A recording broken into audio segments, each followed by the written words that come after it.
I'm Marc Rosen, co-editor of Perspectives, Poetry Concerning Autism and Other Disabilities. I'm James P. Wagner, co-editor of Perspectives, Poetry Concerning Autism and Other Disabilities, and the publisher for Local Gems Poetry Press.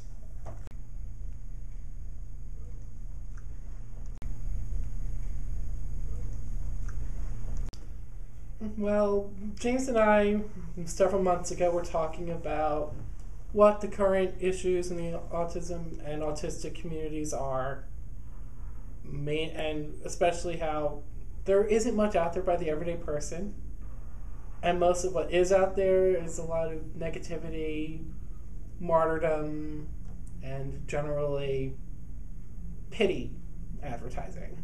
There's a lot of writing out there by experts, people with advanced degrees, pre-professional degrees, etc., but in the debate out there is largely between professionals concerning, in the scientific community mostly, or the social work community. And the problem is that there's this sense out there that you have to be a professional to put in your 2 cents on the subject, and that's something that we didn't really exactly agree with, because the people who are most affected by these issues are the people who are affected by and the family members and friends of those who are affected by, and it seems like their whole entire piece has been taken out of the equation, and that's something that we need to watch out for.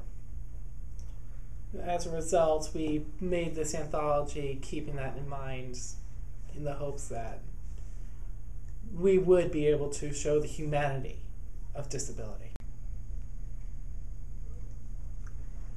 Generally, the people involved in this book, there is a overwhelming sense of gratitude for being involved. The people who have been included and the family members of those included who have come out to events that we've had already, it's overwhelmingly obvious that they've all been ecstatic to be there.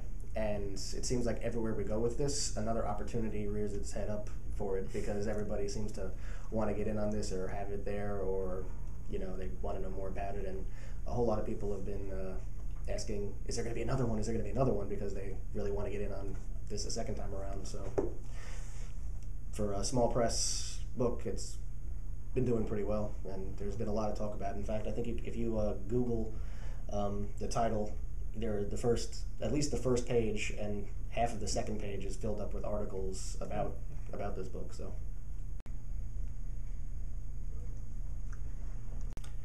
in my case, I'd say it was an escape from circumstances in my life when I was around 10 or so.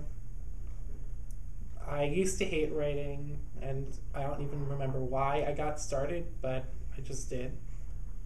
I started off doing essays and fiction, but switched over eventually to nonfiction and poetry. For me, it happened when I was around 7, and I got my first look at the complete tales and poems of Edgar Allan Poe, and was just overtaken with that. And then I felt I had to sit down and write something. The first thing I ever wrote was a poem when I was 7. It was called Flowers of the Sun, and I still have it somewhere. But beyond that, I, in school got involved in creative writing classes, and then got involved in writing science fiction, fantasy for a while. That was most of my efforts. I published a good deal of science fiction short stories around there, but then about 4 years ago, I'd say, maybe 4 or 5 years ago, I went to a Long Island poetry event held by the Performance Poets Association, and then I sort of sparked my interest again in poetry, and then I've been doing that ever since, and that's where things like this come from, really, for me. And my interest in poetry came from him dragging me to a Performance Poets Association event about a year ago. We definitely are going to be doing one. It's just a matter of when. We would like, ideally, if this could become one of those annual projects where, it has like a, 2010, 2011 issue, because there are some publications out there that people sort of associate with particular issues or particular, like the best of series, and they associate, and we were kind of hoping that maybe along the lines people would come to associate this particular issue, like Poetry Concerning Autism, with this book, and that they would know every time, every year around the same time, and be like, oh, I did a poem this year, let me submit it to that. And that would be nice if we could do that. It's just that resources, time, and stuff. But there will definitely at least be a second one, and we would like there to be more. I'm definitely hopeful that it will become a series that we will continue to do this into the future. Hopefully once a year, maybe not the same time every year, but we already have plans for a sequel.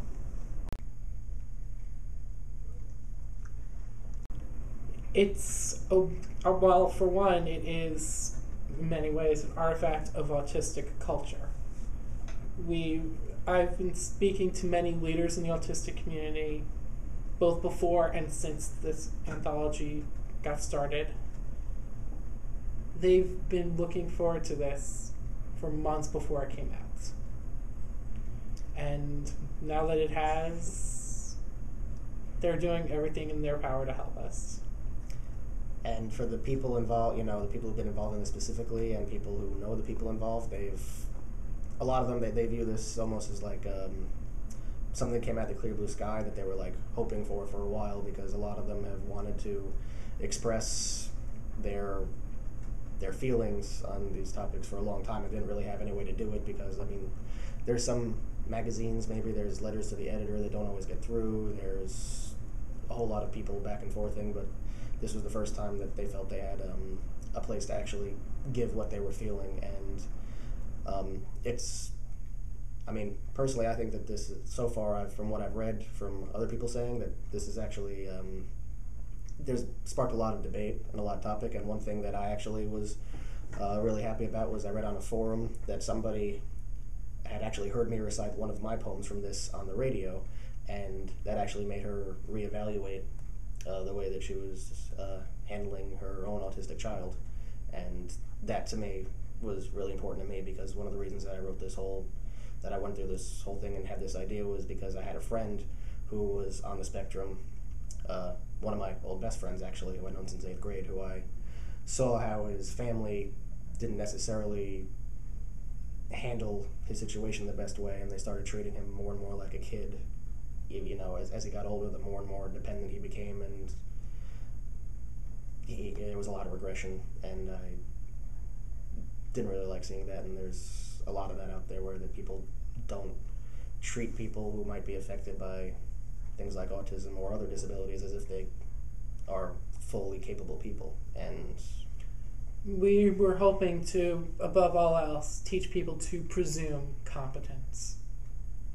It's so utterly, and above that, to not limit and there's so much more that they need to learn, such as to not limit their communication to speech alone, to learn our language first, in order to teach us theirs.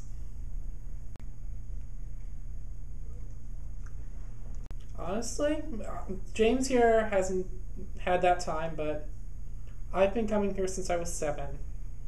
And I would say that, first off, it gave me a retreat from a home that wasn't exactly the best equipped to deal with me.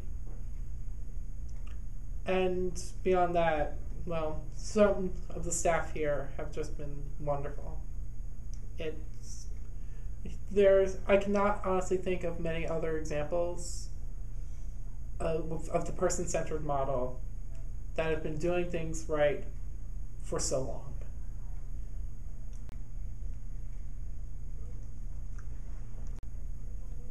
Don't let your label define you. Don't pay attention to it at all. It is not who or what you are. It may describe you, but that's about it. Don't let it limit you. Above all else, a person is a person, and your situation, your labels, don't define you. That nobody really knows what anybody is capable of on any level whatsoever. So don't act like a simple definition can.